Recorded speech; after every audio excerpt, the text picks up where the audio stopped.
নাহমাদুহু ওয়া নুসাল্লি আলা রাসূলিহিল কারীম, আম্মা বাদ। আজ থেকে ১৪০০ বছর আগের কথা। মদিনার মসজিদে একজন ব্যক্তি নামাজ পড়ছিলেন। আল্লাহর রাসূল সাল্লাল্লাহু আলাইহি ওয়াসাল্লাম তার নামাজ পড়া দেখছিলেন। নামাজ শেষ করে লোকটি সালাম দিল, কিন্তু আল্লাহর রাসূল সাল্লাল্লাহু আলাইহি ওয়াসাল্লাম বললেন, আবার নামাজ পড়ো, কারণ তোমার নামাজ হয়নি। সেই ব্যক্তি আবার নামাজ পড়লেন। আল্লাহর রাসূল সাল্লাল্লাহু আলাইহি ওয়াসাল্লাম আবার বললেন, তোমার নামাজ হয়নি, আবার পড়ো। এভাবে ৩ বার তিনি নামাজ পড়লেন, কিন্তু বারবার রাসূল সাল্লাল্লাহু আলাইহি ওয়াসাল্লাম বললেন, তোমার নামাজ হয়নি। ইসলামী ইতিহাসের পাতায় নামাজ শুধু একটি শারীরিক ব্যায়াম নয়, এটি ছিল আল্লাহর সাথে সৃষ্টির সরাসরি কথোপকথন। এটি ছিল যুদ্ধের ময়দানে সাহাবীদের শক্তির উৎস, বিপদে মুমিনের আশ্রয়। কিন্তু বর্তমান যুগে নামাজ আমাদের কাছে কেবলই একটি অভ্যাস বা রুটিন হয়ে দাঁড়িয়েছে। আমরা শব্দ উচ্চারণ করি, কিন্তু অর্থ বুঝি না। আমরা কুরআন তিলাওয়াত করি নামাজের ভেতরে, কিন্তু সেটা কি বলছি বা কি পড়ছি সেটা বুঝি না। আমরা দাঁড়িয়ে থাকি মসজিদে, কিন্তু মন পড়ে থাকে ব্যবসা, পরিবার, খেলাধুলা বা অন্যান্য দুনিয়াবী ব্যস্ততায়। আজকের এই আলোচনা অনেক গুরুত্বপূর্ণ, কারণ নামাজ হলো হাসরের ময়দানে জিজ্ঞাসা করা প্রথম প্রশ্ন। যদি নামাজে প্রশান্তি না থাকে, তবে ইবাদতের বাকি অংশগুলো কেবল একটি ওজনহীন বোঝা ছাড়া আর কিছুই নয়। আজ আমরা কুরআন ও সুন্নাহের আলোকে সেই চাবিকাঠি খুঁজব, যা দিয়ে বন্ধ হৃদয়ের নামাজের দুয়ার খোলা যায়। সাহাবী আবু হুরায়রা রাদিয়াল্লাহু তাআলা আনহু থেকে বর্ণিত সেই বিখ্যাত হাদিসটি কল্পনা করুন। মসজিদে নববীতে একজন সাহাবী ঢুকলেন। তিনি নামাজ পড়লেন খুব দ্রুত, আমাদের আজকের যুগের নামাজের মতোই, তড়িঘড়ি করে ওঠা এবং বসা। আল্লাহর রাসূল সাল্লাল্লাহু আলাইহি ওয়াসাল্লাম তাকে ৩ বার ফিরিয়ে দিলেন এবং ৩ বারই তিনি বললেন যে তোমার নামাজ হয়নি, তুমি আবার নামাজ আদায় করো। কেন করলেন এরকম? কারণ তার নামাজে ছিল না স্থিরতা। এই স্থিরতা কি? এটি কি কেবল শারীরিক? না, এটি হলো আপনার মনের সেই অবস্থা যখন আপনি জানেন আপনি কার সামনে দাঁড়িয়ে আছেন। ইমাম ইবনুল কাইয়িম রহিমাহুল্লাহ বলতেন, নামাজ হলো একটি দেহের মতো, আর তার আত্মা হলো খুশু বা একাগ্রতা। আত্মা ছাড়া দেহ যেমন মৃত, খুশু ছাড়া নামাজও তেমন প্রাণহীন। আমরা আজ নামাজে শান্তি পাই না, কারণ আমরা মৃত নামাজ আদায় করছি। আমরা শরীরটাকে জায়নামাজে বন্দি করি, কিন্তু রূহ বা আত্মাকে ছেড়ে দেই দুনিয়ার বাজারে। আমাদের ঠোঁট নড়ে, কিন্তু হৃদয়ে কোনো কম্পন থাকে না। আপনি যখন আল্লাহু আকবার বলে হাত বাঁধেন, ঠিক তখনই কেবল আপনার হারানো চাবির কথা মনে পড়ে।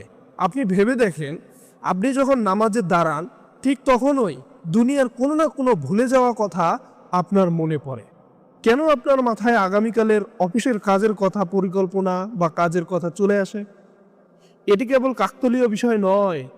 হাদিসে এসেছে, খানজাব নামক এক শয়তান নামাজের জন্য নির্ধারিত থাকে, শয়তানি করার জন্য। তার কাজই হলো আপনার কানে ফিসফিস করা, অমুকের কথা বলা, অমুক কথা মনে করে দেওয়া, তমুক কথা মনে করা।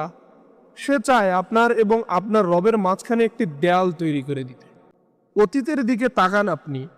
জুবাইর রহিমাহুল্লাহের পায়ে যখন পচন ধরল, তখন পা কেটে ফেলার প্রয়োজন হলো। তিনি কোনো অ্যানেস্থেসিয়া নিতে রাজিই হননি। তিনি বলছিলেন, আমি যখন নামাজে দাঁড়াবো, ঠিক তখন তোমরা আমার পা কেটে ফেলবে। যখন তার পা কাটা হচ্ছিল, তিনি টেরও পাননি, কারণ তার মন তখন আরো সে আজিমের মালিকের সাথে কথা বলছিল। কিন্তু আজ আমরা কি করছি? সামান্য একটি মশার কামড় বা পাশের মানুষের নড়াচড়া আমাদের নামাজ থেকে দূর করে দেয়, কারণ আমাদের একাগ্রতা শিখর থেকে শিখরে পৌঁছাই নাই।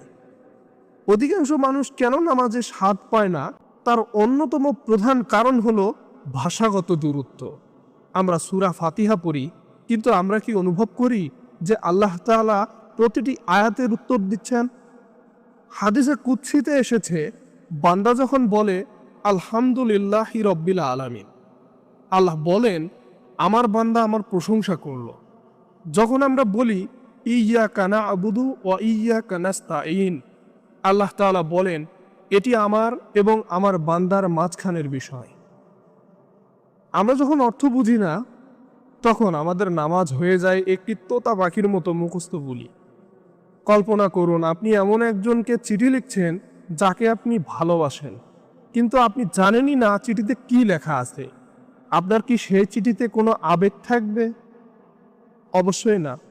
নামাজের প্রতিটি তাসবিহ, প্রতিটি তেলাওয়াত যদি আপনার হৃদয়ের প্রতিদ্বন্দ্বী না করে, তবে সেখানে প্রশান্তি কখনোই আসবে না।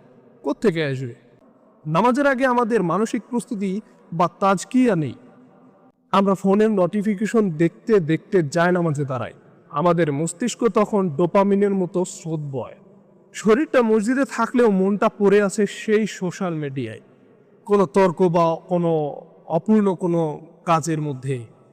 পবিত্র কোরআনে আল্লাহ তাআলা বলেছেন, নিশ্চয় নামাজ মানুষকে অশ্লীল এবং মন্দ কাজ থেকে বিরত রাখে। যদি আপনার নামাজ আপনাকে গুনাহ থেকে বিরত না রাখে, তবে বুঝতে হবে আপনার নামাজে কোথাও বড় ধরনের ভুল আছে। অন্তরে যদি হারাম উপার্জনের মোহ থাকে, যদি অন্যের প্রতি ঘৃণা বা অহংকার থাকে, তবে সেই অন্তর দিয়ে সিজদায় গেলেও প্রশান্তি ধরা দেবে না। কারণ পবিত্রতা ছাড়া অপবিত্রতা হৃদয়ে আল্লাহর নূর কখনোই প্রবেশ করে না। এখন ভাবুন সেই চূড়ান্ত মুহূর্তের কথা। হযরত আলী রাদিয়াল্লাহু তাআলা আনহু যখন নামাজের সময় হতো, তখন ভয়ে কাঁপতে থাকতেন। তার চেহারায় রং বদলে যেত। লোকেরা জিজ্ঞেস করত, হে আলী, আপনার কি হয়েছে? তিনি বলতেন, এখন সেই আমানত আদায়ের সময় এসেছে যা আসমান, জমিন এবং পাহাড় গ্রহণ করতেও অস্বীকার করেছিল। শান্তি কোথায়? শান্তি আছে সেই সিজদায়, যেখানে আপনি ভুলে যান আপনার ঋণ আছে, আপনি ভুলে যান আপনার অসুখ আছে, আপনি ভুলে যান আপনার পৃথিবীতে সবকিছুই অপমান। আপনি তখন কেবল অনুভব করেন, আমি ধুলোই তৈরি এক নগণ্য সৃষ্টি, আর আমার সামনে আমার মালিক, আমার মহান প্রতিপালক। নামাজের আসল শান্তি আসে ঠিক তখনই যখন আপনি ইবাদত করেন এমনভাবে যেন আপনি আল্লাহকে দেখছেন। আর যদি তা না পারেন, তবে অন্তর এই বিশ্বাসটুকু হৃদয়ে গেঁথে নেন যে আল্লাহ আপনাকে দেখছে। এটি হলো ইহসান। এই ইহসানের স্তরে পৌঁছাতে পারলে নামাজের প্রতিটি মুহূর্ত হবে জান্নাতের দরজার মতো। আপনি যখন সিজদায় গিয়ে বলবেন, সুবহানা রব্বিয়াল আলা, তখন আপনার মনে হবে আপনি 7 আসমানের উপরে আল্লাহর আরশের নিচে লুটিয়ে পড়েছেন। সেই মুহূর্তে আপনার চোখের এক ফোঁটা পানি আপনার জীবনের সব অস্থিরতাকে ধুয়ে মুছে সাফ করে দেবে। এটি হলো সেই প্রশান্তি যা দুনিয়ার কোনো সম্পদ আপনাকে দিতে পারবে না। এটি সেই নামাজ যা নবী করিম সাল্লাল্লাহু আলাইহি ওয়াসাল্লামের চোখের শীতলতা ছিল। নামাজের প্রশান্তি কোনো জাদুমন্ত্র নয় যে বললেই আসবে, এটি একটি সাধনা। আপনি যদি আজ থেকে আপনার নামাজকে সুন্দর করতে চান, তবে 3টি কাজ করুন। 1 নাম্বার, নামাজের প্রতিটি শব্দের অর্থ বুঝতে চেষ্টা করুন। 2 নাম্বার, নামাজে অন্তত 10 মিনিট আগে নিজেকে দুনিয়া থেকে বিচ্ছিন্ন করে ফেলুন। 3 নাম্বার, খুব ধীরস্থিরভাবে নামাজ আদায় করুন, যেন এটাই আপনার জীবনের শেষ নামাজ। নামাজ কেবল একটি ইবাদত নয়, এটি আপনার রুহের অক্সিজেন। অক্সিজেন ছাড়া যেমন শরীর বাঁচে না, নামাজ ছাড়া আপনার আত্মাও তেমনি ধীরে ধীরে মরে যায়। তাই ফিরে আসুন সেই খুজুপূর্ণ নামাজের দিকে। আল্লাহ তাআলা আমাদের সে নামাজ দান করুন যা আমাদের হৃদয়কে শিথিল করবে এবং যা হাসরের ময়দানে আমাদের জন্য নাজাতের উসিলা হবে।